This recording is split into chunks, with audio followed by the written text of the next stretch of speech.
They call him Zeus, Ilan Tobiana, but out on Monaco's waters, another Zeus waits. A yacht with the same name, same power, same aura. Coincidence? Or a hidden code? Two Zeuses, one man, one vessel, both cloaked in silence, both feared for what they hide. Some whisper it's just a name, others believe it's destiny written on water. Every frame hides the truth, and yet everything feels connected. This story is too dangerous for a short. The real secret waits in bio.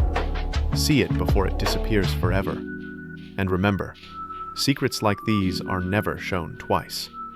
Subscribe now, before the next one vanishes.